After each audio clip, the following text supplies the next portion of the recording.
हो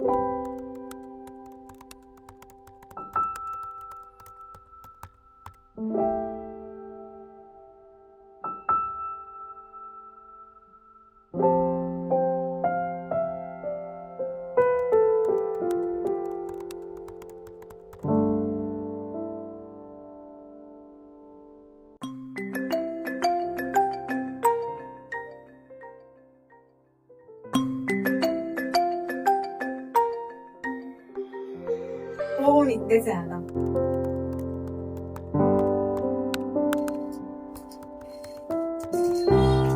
आरव, काय रे बाळा, अजून गेला नाहीस? हो मॅडम, ते सचिन सरांनी थोडं काम दिलंय. अरे मग उद्या कर ना. नाही, अर्जंट आहे ना, सबमिशन आहे बोलत होते सर. अचानक एवढं अर्जंट? हो, ते गणपती येतात ना, तर 10 दिवस कामं होणार नाही, तर सर बोलले की आजच करून घे.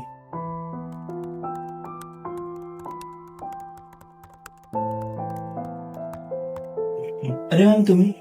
असू दे रे, इथेच राहते, 5 मिनिटात पोहोचून जाईल. तुझा हा पहिलाच जॉब ना, माहितीये मला कसं वाटतं. तुला कामात मी मदत नाही करू शकत, पण तुला इथे बसून मी कंपनी देऊ शकते.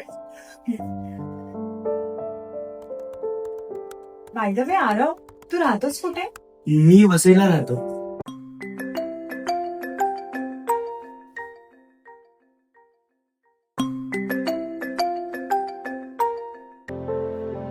जमतं का रे ट्रॅव्हल करायला? Vasai to Andheri, Andheri to Vasai. हो मॅडम, आता 1.5 महिना झाला ना, तर आता जमते. तुझं मन इथे नाही वाटत आहे? कुठे जाण्याची घाई आहे का? हा? अरे तुला कुठे जायचं आहे का? तुला बघूनच वाटतं की तुझं मन इकडे नाहीये, तुला कुठेतरी जाण्याची घाई आहे, पण कामामुळे तुला जाता येत नाहीये. बघ स्वतःकडे, किती अस्तव्यस्त झाला आहेस तू. ऍक्च्युली ना, आज आमच्या बाप्पाचं आगमन आहे. आज? पण गणपती यायला तर अजून 3 दिवस आहेत, मग इतक्या लवकर कसं काय?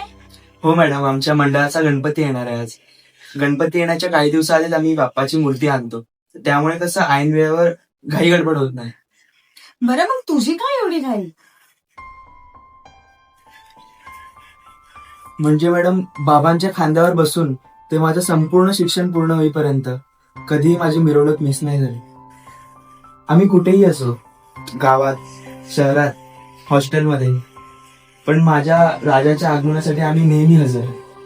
ती मिरवणूक म्हणजे फक्त ढोल ताशांचा गजर नाही, ती एक भावना आहे, आपलेपणाची, भक्तीची, आठवणींची.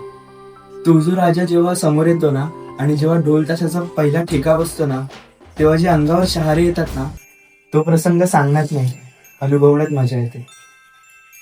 पण आता हातात माऊस, नवीन जॉब आणि सुट्टी मागायची हिंमत नाही.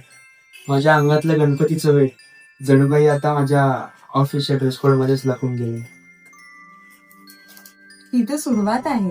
तू आता हळूहळू मोठा होतोयस, तुझ्या जबाबदाऱ्या वाढतील, तुला खूप काही गोष्टीचा त्याग करावा लागेल. कोणाचा वाढदिवस, कोणाचं लग्न आणि बरेच काही. भलेही तू कुठेही नोकरीला असशील, वेगवेगळ्या मार्गे त्याग करावाच लागतो.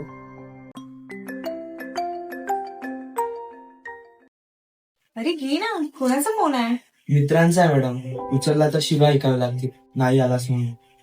आता त्यांना कसं बोलू की मी आवड आणि जबाबदारी या गुंत्यात अडकलाय.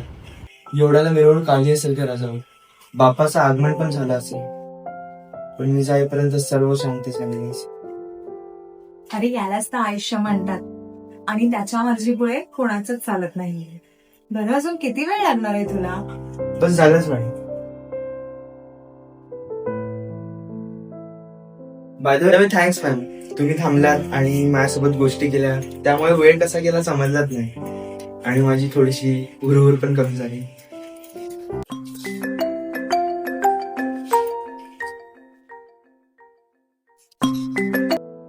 आरव, फोन घे.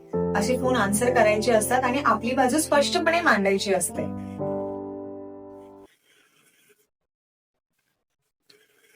हॅलो. अरे आरव, कुठे आहे? मी आता निघाले ऑफिस मधून, मला यायला नाही जमलं, सॉरी. अरे आम्ही ट्रॅफिक मध्ये फसलोय. इथे एवढी लोक जमा झाल्यात, बाप्पाला बघून सेल्फी काढतायत, फोटो काढतायत. आम्हाला असं वाटतं की आपल्याला नेहमीपेक्षा खूप उशीर होणार आहे, 1-1.5 तास अजून लागेल. तू ये लवकर. आलो. यस. अरे बाळा काय झालं? अहो मॅडम, मिरवणूक निघायला अजून 1-1.5 तास बाकी आहे. तोपर्यंत मी घरी पोहोचेल. अरे बरं तू जा, पण सांभाळून, घाई करू नकोस जास्त. हा हा, थँक्यू.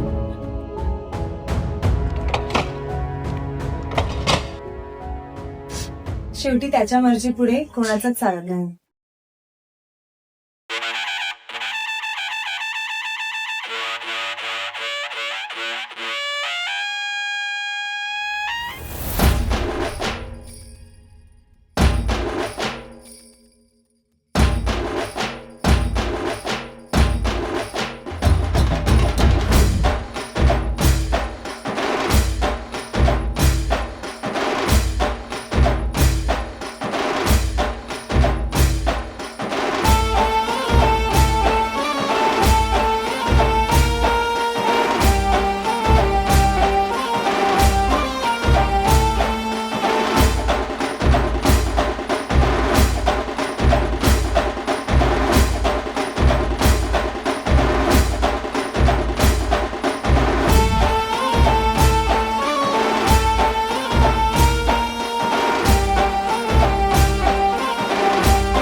बाप्पा म्हणजे केवळ देव नाही, तो माझ्या आठवणींमधला आवाज आहे.